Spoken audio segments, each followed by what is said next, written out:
Bismillahirrahmanirrahim. Assalamualaikum warahmatullahi wabarakatuh.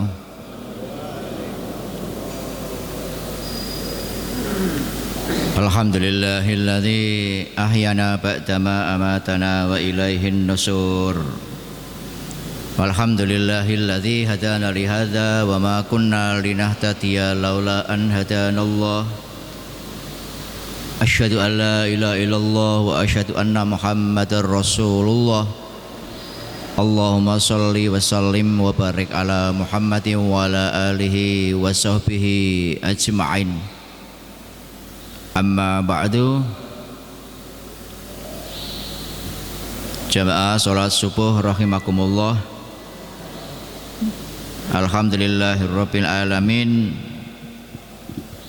Pada kesempatan kali ini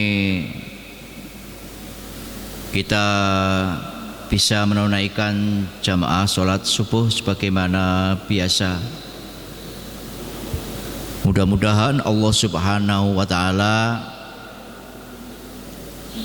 senantiasa meringankan langkah kita di dalam beribadah kepadanya dan juga dalam rangka mendekatkan diri kepada Allah Subhanahu wa Ta'ala.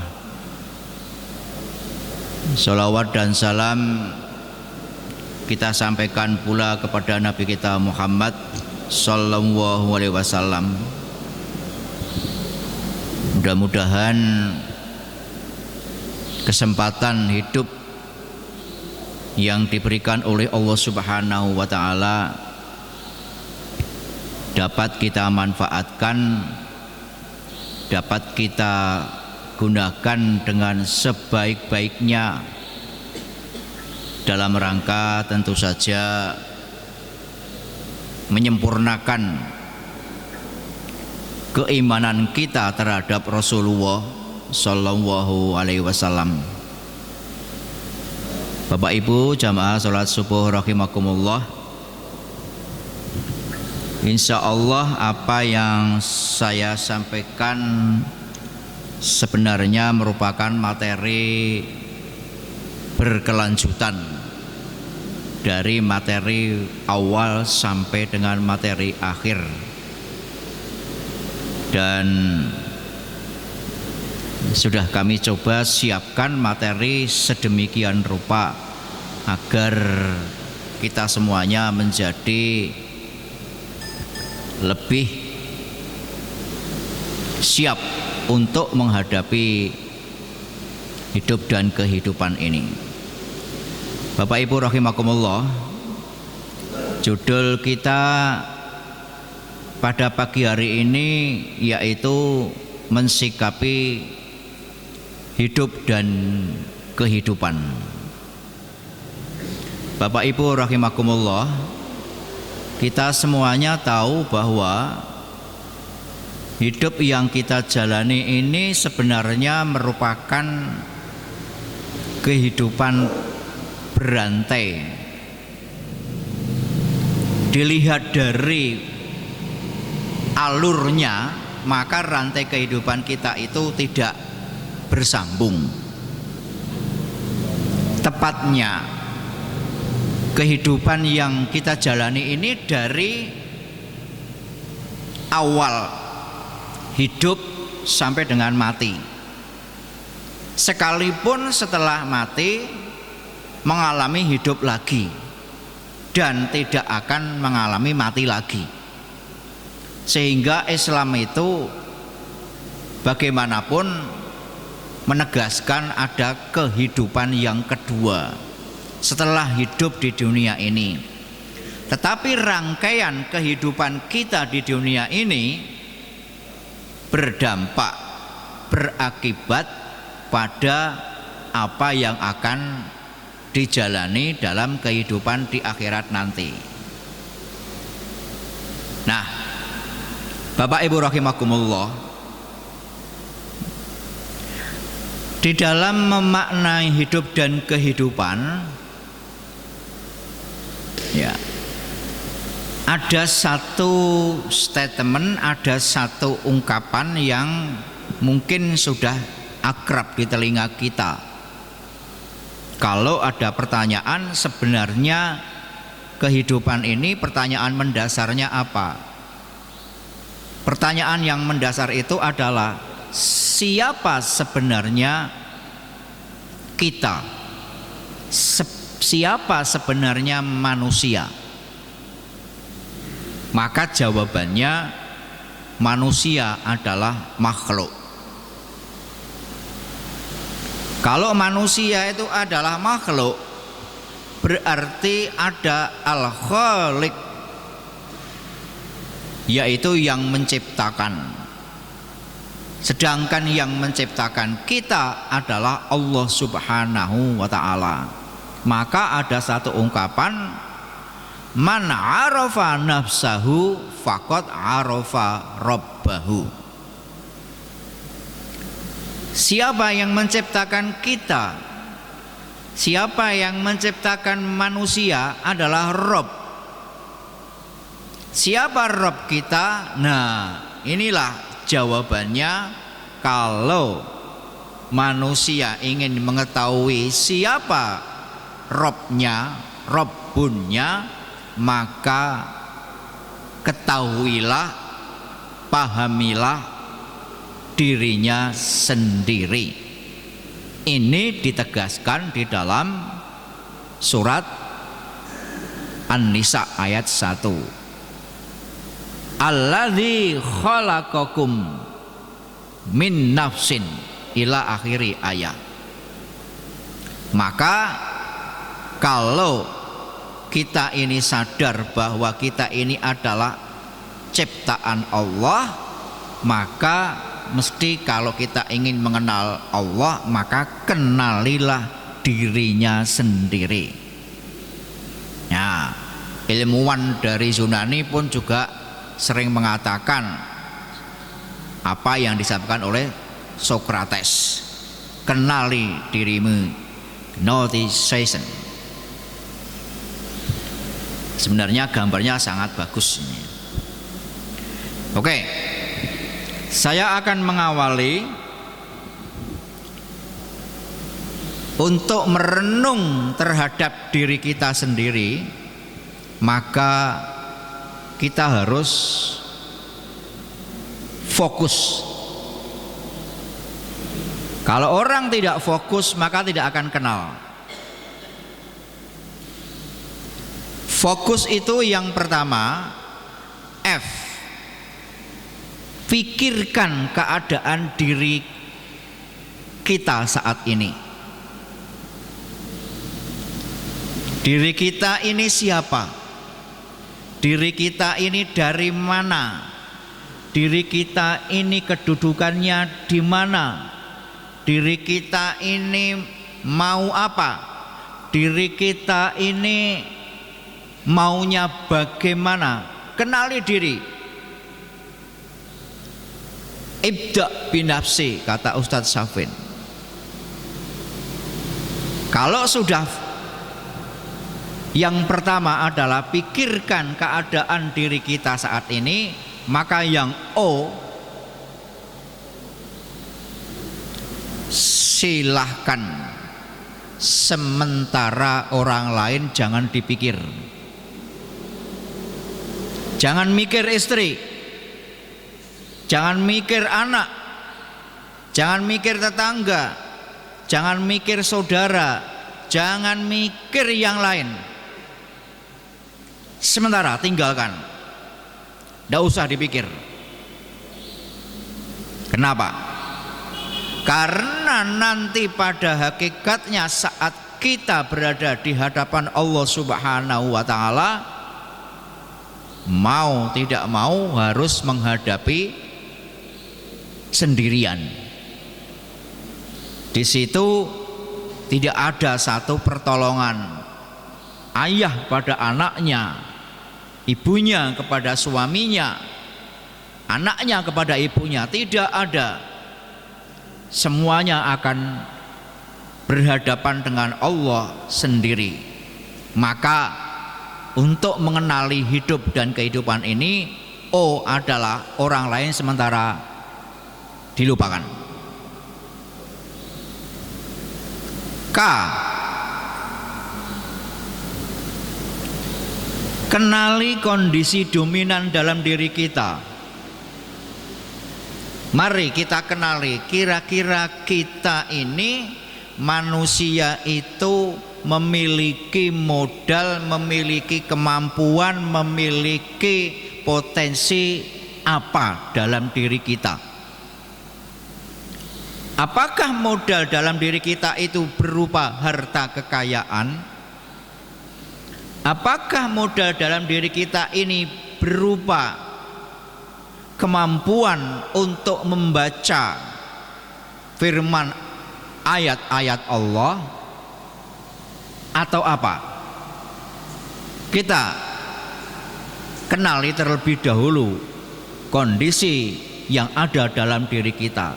Sebab apa yang ada dalam diri kita ini menentukan terhadap sikap kita dalam memaknai hidup dan kehidupan ini. Jika salah orientasi, maka akan memunculkan pula sikap yang tidak sebagaimana diharapkan di dalam penciptaan manusia sendiri. U, apa? Ukur dengan teliti dan hati-hati apa yang sudah selama ini kita lakukan. Mari kita ukur apa yang selama ini sudah kita lakukan.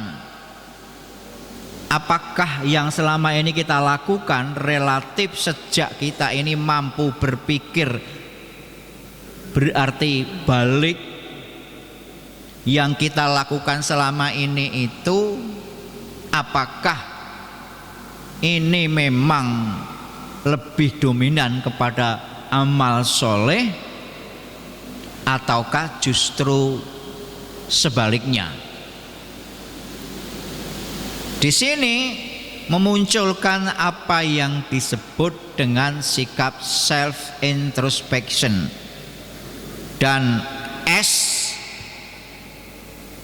kalau sudah memikirkan diri kita ini siapa dengan baik, sementara orang lain kita tinggalkan, memahami dan mengenali potensi yang dominan dalam diri kita, mengukur, menimbang apa yang selama ini kita lakukan, akhirnya sampailah kepada sikap kita mensyukuri hidup sekarang ini sebagai anugerah dari Allah Subhanahu wa Ta'ala. Kenapa mesti harus disyukuri? Karena dengan hidup yang diberikan oleh Allah Subhanahu wa Ta'ala, manusia bisa merasakan berbagai macam kenikmatan dalam hidup, mulai dari berumah tangga, mulai dari mengumpulkan harta, mulai dari menaiki tangga kekuasaan, mulai dari mengerti sejarah hiruk pikuk perjuangan dalam hidup ini. Kalau Ustadz Safin ya ini berarti sejak dari zaman Soekarno, sekalipun saya juga mengenali tapi nggak begitu kenal karena Soekarno meninggal tahun 70-an 9. Sampai nanti presidennya siapa nggak tahu, sampai itu nggak tahu kapan. Inilah akhir memaknai kehidupan. Nah, kalau sudah kita mensyukuri nikmat hidup ini, ternyata kehidupan manusia itu diawali dari alam yang disebut dengan alam dzurriyyah.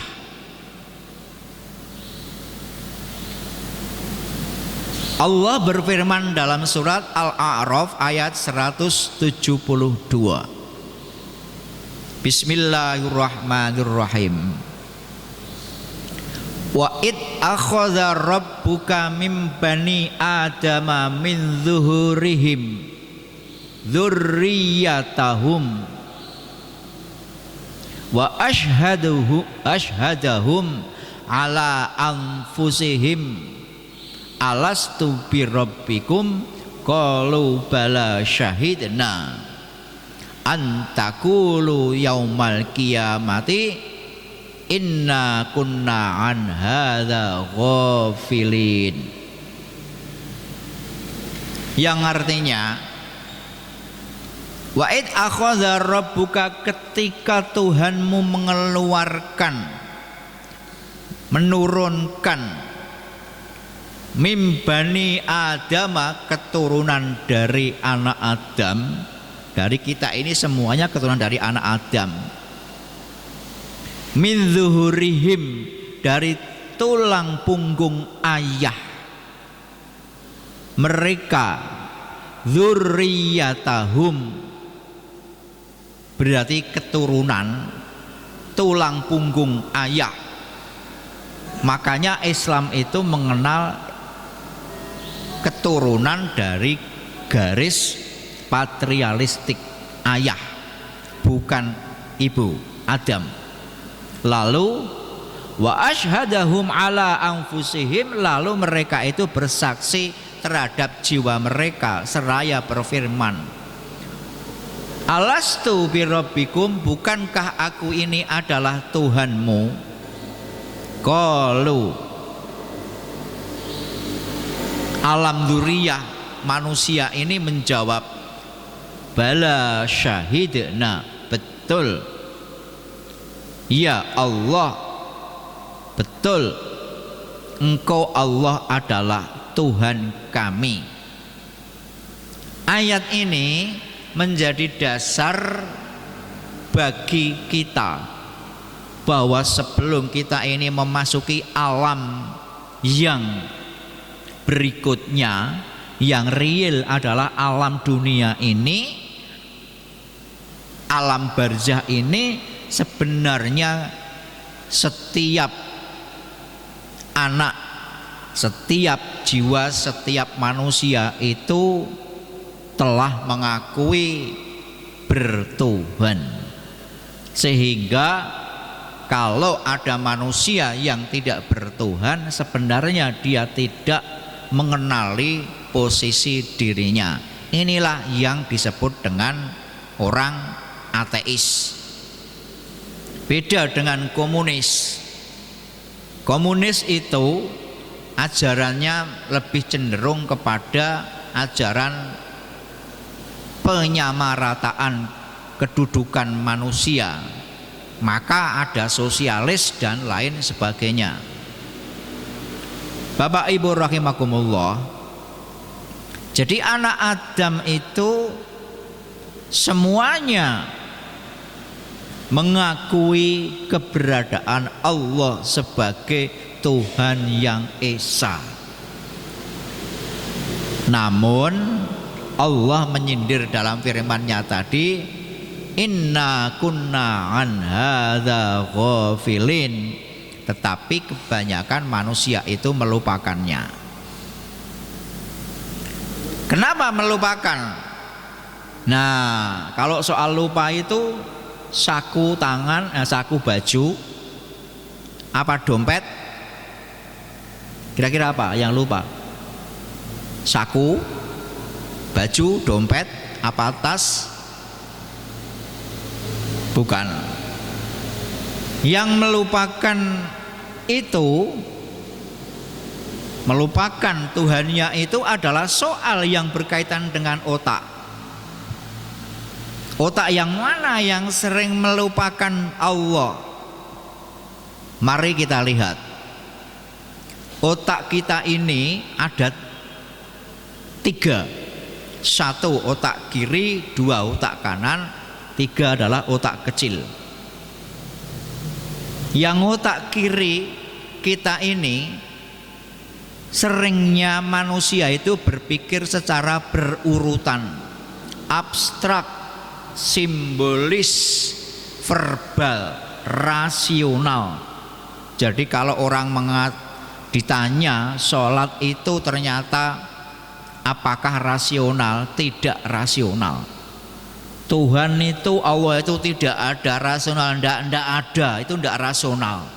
Otak kiri ini. Jadi orang-orang ateis itu cenderung menggunakan otak yang kiri. Dia tidak bertuhan.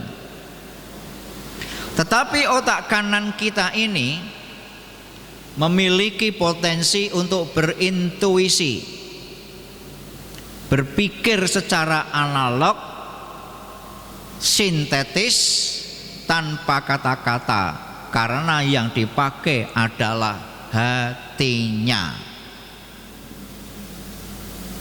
Maka kalau Bapak Ibu sekalian melihat kubah ini warnanya apa? Ini pakai otak kanan. Tapi kalau uang warnanya merah, jumlahnya berapa? Berapa? 100. Nah, itu otak kiri. Jadi teringat kalau warna merah uang itu berarti 100. Kalau warna hijau 20. Itu otak kiri. Sementara kalau untuk mengenal Allah Subhanahu wa taala itu lebih cenderung menggunakan otak kecil yang ada di dalam diri kita. Nah, jadi Allah memberikan kepada kita menjalani hidup ini memang cenderung menggunakan otak kiri untuk membaca, menulis, berhitung, dan lain-lain sebagainya. Nah, sekarang pertanyaannya, bukankah alam seisinya ini adalah firman Allah? Bukankah anak lahir itu adalah firman Allah? Bukankah orang meninggal dunia itu adalah ayat firman Allah? Bukankah orang yang kaya, orang yang miskin itu juga firman Allah? Jika itu benar dan kita sadari, oh kalau begitu sebenarnya kita ini membutuhkan apa yang disebut dengan spiritual question, kecerdasan spiritual untuk mengenal arti kehidupan ini. Ini artinya kalau orang tidak memiliki spiritual question, maka dia akan jauh dari Allah Subhanahu wa ta'ala. Apalagi kalau dominan otak kiri diikuti dengan nafsu, maka yang muncul adalah bagaimana menjadikan hidup ini benar-benar hidup sepuas-puasnya, tidak teringat lagi kehidupan yang akan dijalaninya nanti. Bapak Ibu rahimakumullah. Nah, kalau kita ini sudah menyadari tentang alam dzurriyyah, maka sebelum tebluk, kalau orang Banyumas bilang, kalau orang Jogja Solo bilang jenggelek, muncul seperti ini, seperti saya, muncul blek seperti Pak Birin, ya, Pak Tohar, Pak Abud, segala macam ini muncul seperti ini kan. Ternyata kita ini melalui alam yang kedua, yaitu alam rahim. Kita yang dimaksud adalah keturunan anak Adam. Kenapa? Karena Adam tidak pernah muncul dari alam rahim. Hawa tidak pernah muncul dari alam rahim. Isa muncul dari alam rahim. Itu hak Allah Subhanahu wa taala untuk melahirkan manusia. Di dalam alam rahim itu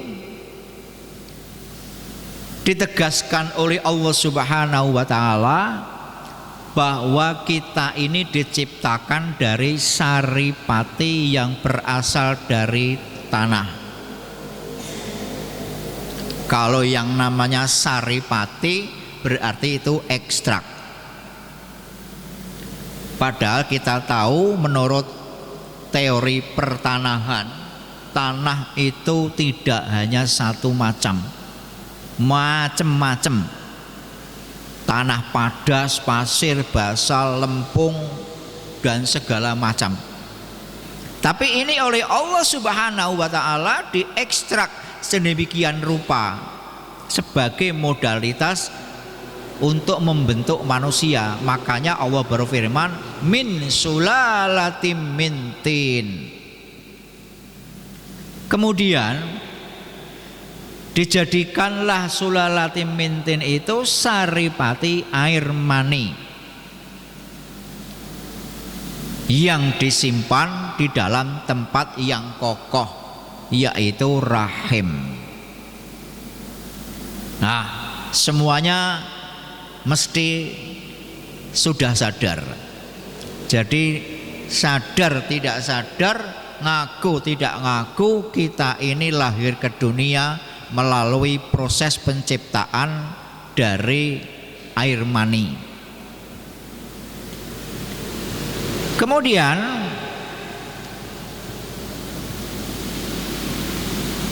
tsumma khalaqnan nutfatan 'alaqatan, dari air mani itu dijadikan segumpal darah karena pertemuan dengan indung telur, dan seterusnya. Semuanya udah paham. Dari segumpal darah ini menjadi segumpal daging. Dari segumpal daging ini dilengkapi dengan tulang belulang, dan dari tulang belulang ini dibungkus dengan daging lagi. Kemudian menjadilah Hizbul Muflihin. Menjadilah Pak Tri, gitu loh Pak. Jadi manusia itu ternyata ada unsur kerangkanya. Kerangkanya adalah tulang. Tulang ini dibungkus dengan daging. Coba kalau tulang tidak dibungkus dengan daging, jadinya apa? Kikil wedhus yang disembelih kemarin, dikerangka saja. Makanya apa? Kita menjadi sadar bahwa manusia itu tidak akan pernah bisa eksis ketika apa yang membalut tulang kita ini tidak bisa digunakan untuk kehidupan yang lebih baik. Itulah firman Allah dalam surat Al-Mu'minun ayat yang ke-12 sampai ke-13. Di surat As-Sajdah ayat 8 sampai 9 Allah pun juga berfirman, "Tsumma ja'ala naslatan min sulalatin mim ma'in mahin." Kemudian menjadikan keturunan manusia itu dari saripati air yang hina. Bahasanya kok saripati air yang hina itu gimana? Bukankah sperma itu adalah hal yang baik yang nanti akan memunculkan manusia ketika bertemu dengan indung telur? Tapi kenapa Allah menyatakan mimma immahin? Gimana ini kira-kira? Dan pertanyaannya, sperma itu najis apa tidak? Gimana Tat? Najis apa tidak? Tidak. Kalau najis Pak Birin ini najis, jangan masuk masjid. Sperma itu tidak najis. Tapi kenapa Allah Subhanahu wa taala menyatakan mimma immahin? Ini artinya ketika sudah menjadi manusia lalu kemudian amal perbuatannya itu justru tidak baik, maka menjadilah manusia itu manusia yang terhina, jauh dari Allah. Terhina itu bisa secara realistis mendekam di situ, penjara. Tapi orang yang terhina itu karena perbuatannya, apalagi kalau perbuatan itu berkaitan dengan soal air mani, jatuh sejatuh-jatuhnya. Makanya di dalam Al-Quran banyak ayat yang menjelaskan sebenarnya kita ini diciptakan oleh Allah sebagai makhluk yang sebaik-baiknya. Nah, ini surat As-Sajdah.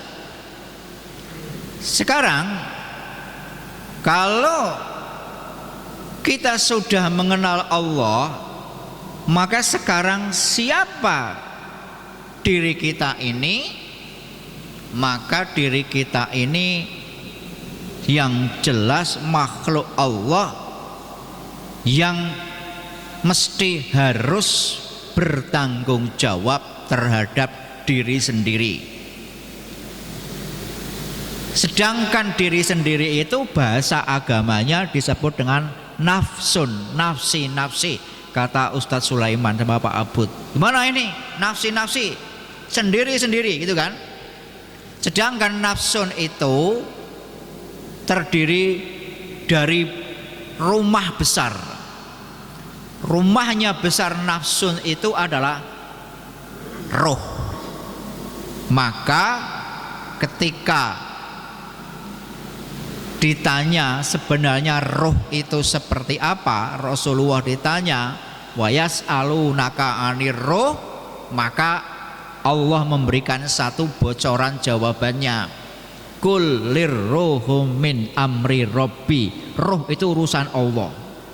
Kita tidak pernah ada yang tahu posisi roh kita ini di mana. Di leher, apa di tangan, apa di perut. Hanya mungkin orang kalau mengatakan kalau ingin cepat mati maka yang dipotong lehernya. Tapi kalau ada pertanyaan, kalau orang itu bunuh diri, berdiri di tepi bibir sumur atau di bibir jurang, maka begitu orang ini masuk ke dalam sumur itu langsung mati apa tidak? Pasti mati apa tidak? Hah? Belum tentu, Pak. Belum tentu. Orang yang masuk ke dalam sumur itu belum tentu langsung mati. Karena soal mati, soal roh itu adalah Allah. Nah, untuk itu di dalam nafsun manusia itu ada ekstraknya. Roh yang rumah besar ini ekstraknya adalah kolbun, hati. Maka sabda Rasulullah ala wahya fil jasati mudghah, itu adalah hati, kolbun. Nah, Bapak Ibu rahimakumullah, manusia ini, kita yang sekarang sedang berada di ruangan ini, selain tadi memiliki roh, maka ada wadahnya. Wadahnya ini disebut dengan jasad. Fisik dari kepala sampai kaki, ini adalah jasad. Di dalam jasad ini muncullah apa yang disebut hayat, yaitu kehidupan. Jadi kalau fisik kita ini tidak ada hayatnya, kehidupannya, maka menjadilah apa yang disebut dengan mayit. Maka hayatun itu hidup. Dan dalam hidup ini di dalamnya ada unsur hawa. Al-hawa itu berarti menjadi penyemangat terhadap arti kehidupan kita ini. Nah, untuk itu Bapak Ibu rahimakumullah, agar hayat kita ini menjadi suatu hawa, potensi yang baik untuk mengenal Allah Subhanahu wa taala, muncullah apa yang disebut dengan lub LUBB, lubun albab.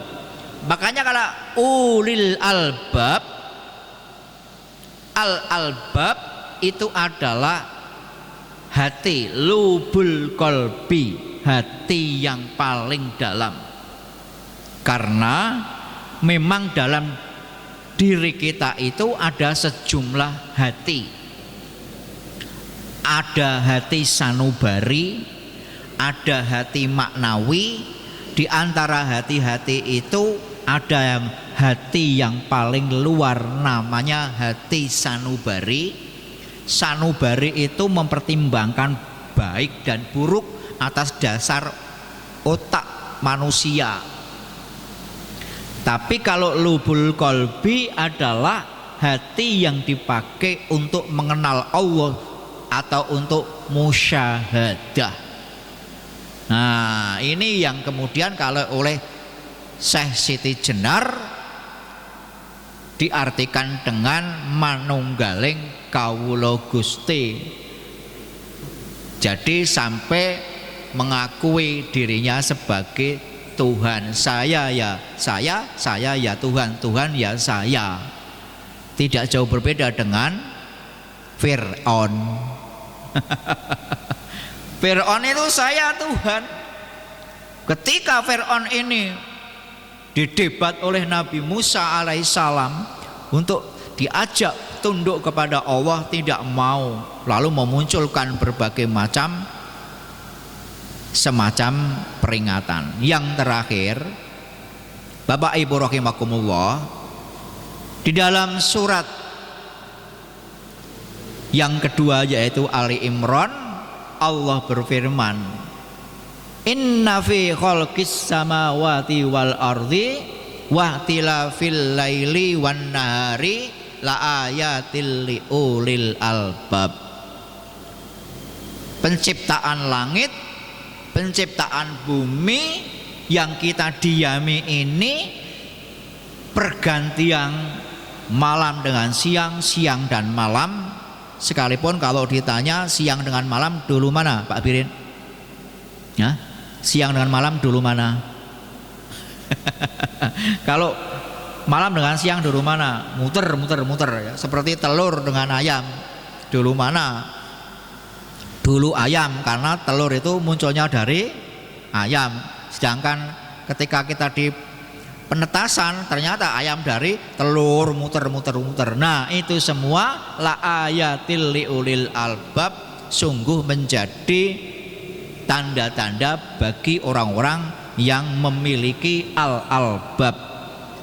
Ulil albab itu adalah kolbun, akal itu sendiri. Bapak Ibu rahimakumullah, ini kira-kira awal dari pertemuan ini. Sebenarnya materinya sangat banyak, mungkin nanti akan kita teruskan di lain waktu dan mungkin supaya menjadi lebih siap. Insya Allah untuk pertemuan yang akan datang kita akan sampai kepada pembahasan bagaimana memaknai spiritualitas kita, keberagamaan kita untuk mengenal Allah Subhanahu wa ta'ala. Tidak baik kalau saya panjangkan dan saya lebarkan. Demikian kira-kira, kurang lebihnya mohon maaf. Mari kita akhiri dengan doa kafaratul majlis. Allahumma anfa'ni bima 'allamtani, subhanakallahumma wa bihamdika, asyhadu an la ilaha illa anta, astaghfiruka wa atubu ilaik. wal afu minkum. Assalamualaikum warahmatullahi wabarakatuh.